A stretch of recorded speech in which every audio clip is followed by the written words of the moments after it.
Allez, une vidéo d'exercice sur les boucles et aussi sur tout ce qui a été vu avant.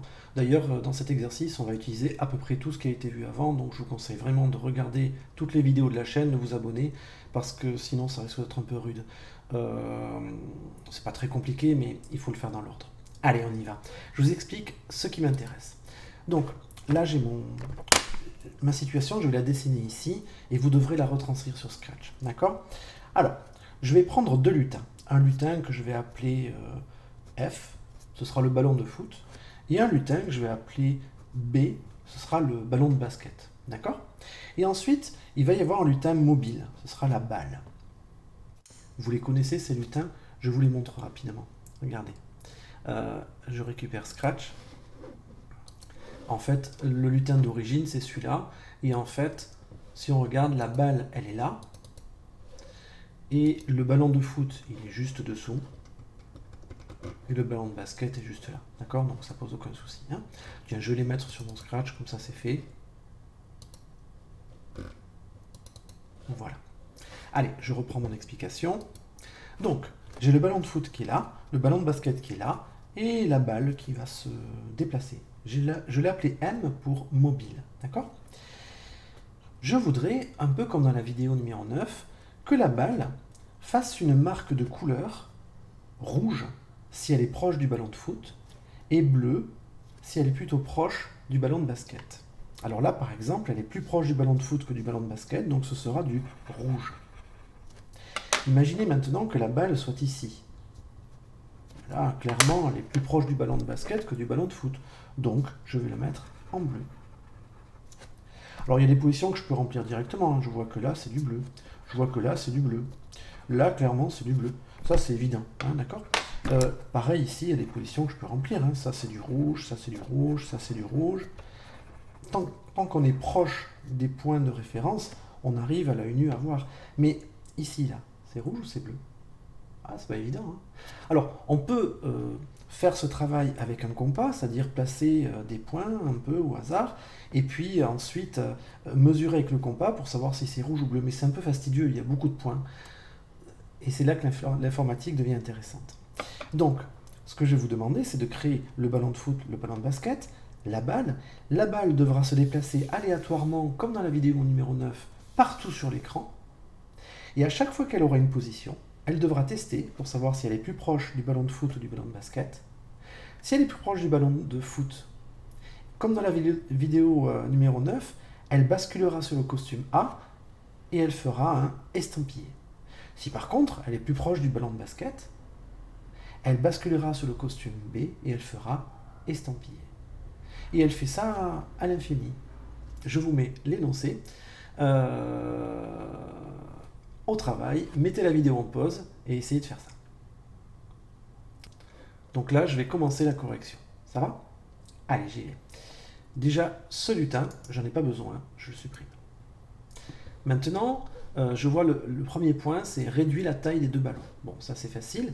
Je vais aller sur le ballon de basket, un événement, quand le drapeau vert est cliqué, quand ça se fera dès le début, dans les apparences, mettre à un certain pourcentage de la taille, 50%, ça paraît pas mal. Si vous jugez, hein, ce que vous avez fait sans doute bien. Et voilà. Sauf que je dois refaire pareil pour le ballon de foot. Alors pour gagner un peu de temps, petite astuce, regardez. Là actuellement, je suis sur le ballon de basket et je suis en train de faire le programme du ballon de basket. Le ballon de foot, lui, il n'a pas de programme, on est d'accord? Et la balle n'a pas encore de programme. Et l'arrière-plan n'en a pas non plus, d'accord? Maintenant, ce que je vais faire, c'est que je vais prendre le programme du ballon de basket, vous voyez, c'est lui qui est sélectionné. Je vais l'attraper et je vais le donner au ballon de foot. Je le lâche au-dessus du ballon de foot. Alors, le ballon de basket a toujours son programme, le ballon de foot a le même programme, c'est un copier-coller si vous voulez, et la balle n'a pas de programme. C'est bon. Donc là, si je lance, on peut dire que j'ai fait la première partie du programme. C'est bon. On passe à la deuxième. Ding. Maintenant, ce qui m'intéresse, c'est la deuxième, faire bouger la balle sur tout l'écran aléatoirement. Bon, ça, c'est pas très compliqué, c'est un travail sur la balle. Donc, je vais démarrer. Alors, il faudrait peut-être effacer tout. On sent qu'on va devoir le faire, donc on y va. Et ensuite, j'aurai besoin du estampillé, je vais le mettre ici. Hein, autant prendre les devants, gagner un peu de temps. Et là, je dois me déplacer partout sur l'écran. Alors j'ai un mouvement qui s'appelle aléa, position aléatoire. On l'a déjà vu dans les vidéos précédentes. Aléa, position aléatoire. Le voilà. Et je dois faire ça en permanence. Donc comme dans la vidéo précédente, répéter indéfiniment aléa, position aléatoire. Est-ce que ça marche? C'est bon, elle se déplace. D'accord?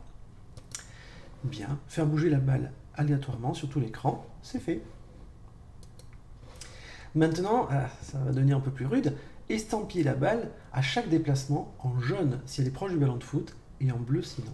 Ok, voilà comment je vous propose de faire les choses. Je vais prendre un si alors sinon, le voilà, et déjà je sais que je vais basculer entre deux costumes, donc déjà ça serait bien de le faire. Apparence, je vais récupérer mes costumes, costume A, costume B.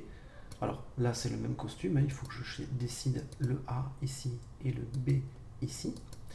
Et il faut que j'organise mon test. Alors mon test, il va être basé sur plus petit ou pas plus petit, donc je prends un opérateur avec un plus petit. Je vais devoir augmenter la scène, ça va être un peu grand, voilà.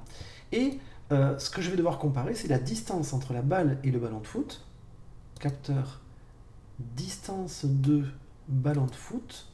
Alors, vu que je suis chez la balle, c'est forcément la distance entre la balle et le ballon de foot, on est d'accord?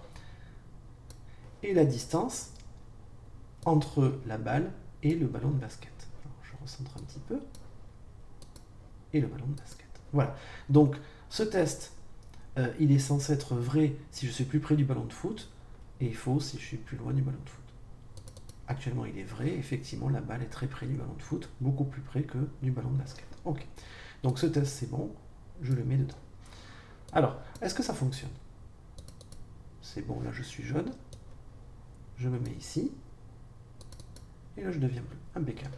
Maintenant, il faut estampiller et il faut aller aléatoirement quelque part. Bon, moi, je trouve que ça se tente. On essaye. On a fait un joli petit programme. On le lance. Ah, c'est joli. Alors, on a du jaune du côté du ballon de foot, du bleu du côté du ballon de basket. Ça paraît logique. On a encore du blanc, mais c'est parce que le programme est un peu lent. Donc, je vais accélérer. Mode turbo. On a l'impression qu'il y a une frontière entre les deux. Évidemment, le milieu entre le segment ballon de foot, ballon de basket est à la frontière, ça paraît logique. Le problème, c'est que la frontière, elle vibre beaucoup, elle n'est pas très régulière. Les points ont l'air d'être alignés. Pour avoir plus de précision, comme dans la vidéo numéro 9, je vais modifier la taille de la balle. Alors, je l'arrête. Apparence. Mettre la taille A. Et je vais la mettre à 50%. Au début, on va réduire doucement. On y va. Oui, bon, effectivement, les points ont l'air d'être bien alignés. Ce n'est pas du tout un cercle comme on le pensait, enfin comme on l'avait eu lors de la vidéo numéro 9. Cette fois, on dirait qu'on a une droite. Je vais réduire à 1%. Oui, manifestement, nous avons deux demi-plans, un bleu et un jaune, et une droite qui fait la frontière. Alors, si jamais je bouge mon ballon de foot, exactement comme avant, ça crée un espèce de chaos, mais qui se stabilise très vite. Voilà tout pour cet exercice, j'espère que la vidéo vous a plu. N'oubliez pas de mettre un like si c'est le cas, ça motive toujours, et ça permet de donner envie de faire d'autres vidéos. Je vous souhaite une bonne journée, et au revoir.